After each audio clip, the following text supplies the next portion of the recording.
Як я і розповідала у шортс, наша підписниця дізналась про зраду випадково. Від жінки, яка назвалася коханкою її чоловіка. Нахабно заявилася в її дім і почала вимагати розлучення. І мало цього, вона почала вимагати залишити їм квартиру, щоб вони там створювали сім'ю. У нашої героїні ж дітей немає, тому, на думку непроханої гості, так було б справедливо.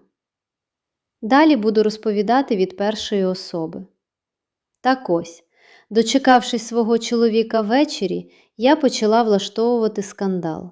Але на мої претензії він заявив таке, що вже за хвилину я вибачалась перед ним. Проте перед тим, як розповісти причину, я розповім трохи про наше з ним знайомство. Ми познайомились досить давно. Він був дуже красивий і ніжний. З першого дня носив мене на руках. Я відразу зрозуміла, що він мій. Через тиждень він зробив мені пропозицію. І я, хоч і не надто рішуча дівчина, відразу погодилась. Для мене це взагалі не було нормально.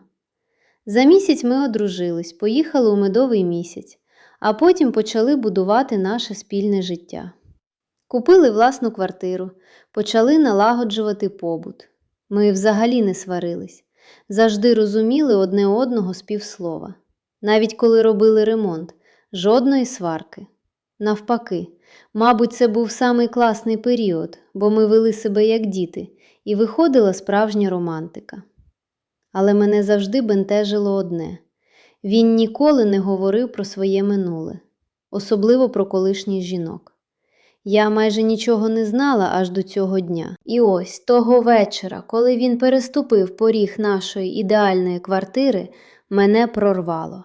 Я кричала, плакала, кидала йому в обличчя слова тієї жінки. Я вимагала пояснень про її плани на нашу житлоплощу. Я чекала чого завгодно, що він почне брехати, виправдовуватись або навіть збирати речі. Але його реакція мене просто налякала. Він не сказав ні слова у своє виправдання. Його обличчя вмить зблідло. Він швидко підійшов до вхідних дверей і двічі повернув замок.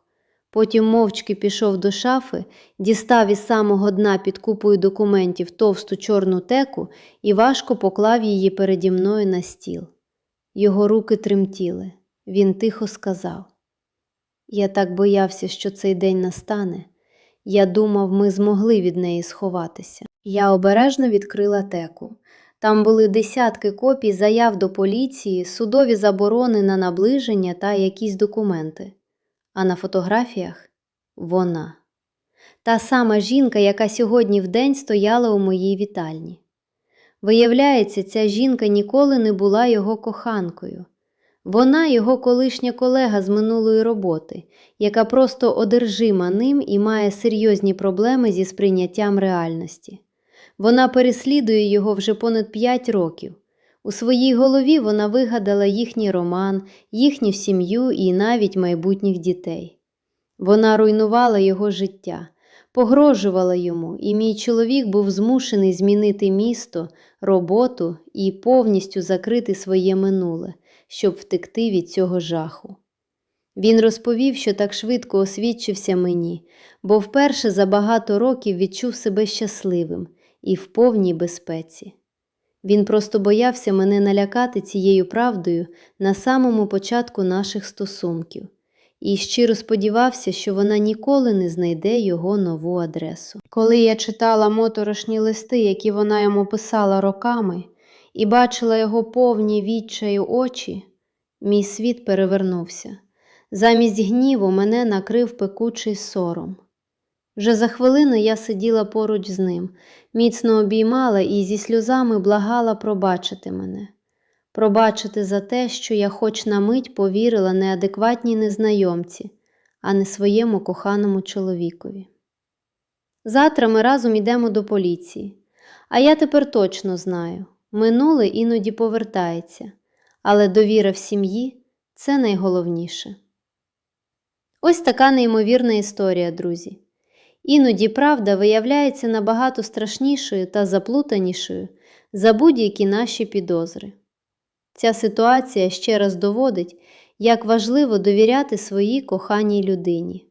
Не робіть поспішних висновків на емоціях, адже іноді за мовчанням ховається не зрада, а бажання захистити свою сім'ю. А як би ви вчинили на місці нашої героїні, коли на порозі з'явилася б така непрохана гостя? Чи змогли б ви відразу повірити чоловіку? Обов'язково пишіть свою думку в коментарях, мені дуже цікаво почитати. І не забудьте поставити лайк під цим відео та підписатися на канал. Натискайте на дзвіночок, щоб не пропустити нові реальні історії з життя. До зустрічі у наступному відео.